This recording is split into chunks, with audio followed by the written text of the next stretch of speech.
Hello friends, இது எங்கள் வீட்டில் 4வது சனிக்கிழமை தளிகை போட்டு நாங்கள் எப்படி சாமி கும்பிட்டோம் அப்படிங்கிறத பார்க்க போகிறீங்க. இது எங்கள் வீட்டில் இருக்க குட்டீஸ்க்கு இந்த மாதிரி நாமம் போட்டு கையில் ஒரு சொம்பு கொடுத்து அதுலேயும் நாமம் போட்டு தெரிஞ்சவங்க பக்கத்து வீடு அவங்க வீட்டிலலாம் வந்துட்டு அரிசி வந்து தானமாக வாங்கி அந்த அரிசியை நம்ம வீட்டில் நம்ம சாதம் படைக்கிறதுக்கு சாமிக்கு செய்யறதுக்கு எடுத்து வச்சுருக்க அரிசியோடு அளந்து அந்த அரிசியை கலந்து அதோடு தான் வந்து சாதம் வந்து நாங்கள் சாமிக்கு தழுக போகிறதுக்கு செய்வோம். அப்படி தான் தம்பி பக்கத்து வீட்டிலலாம் வந்துட்டு தெரிஞ்சவங்கக்கிட்டலாம் வந்து அரிசி தானமாக வாங்கிட்டுருக்காங்க. இது வந்து எங்கள் முன்னோர்கள் இப்படி தான் பண்ணாங்க, எங்கள் பெரியவங்கெல்லாம். அதனால் நாங்கள் அதை அப்படியே ஃபாலோ பண்ணுறோம்.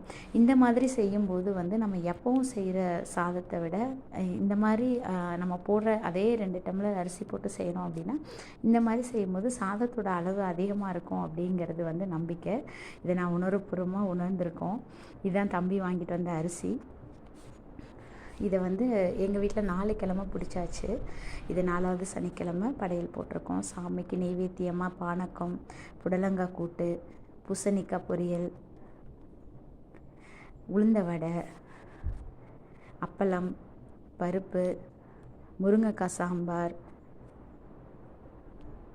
பருப்பு ரசம், சாதம் வடித்தது, பெருமாளுக்கு இந்த மாதிரி வச்சு நாங்கள் வந்து தளிகை போட்டு சாமி கும்பிட்டு முடிச்சாச்சு. எங்கள் வீட்டோட பூஜை முடிஞ்சிருச்சு. கோவிந்தா.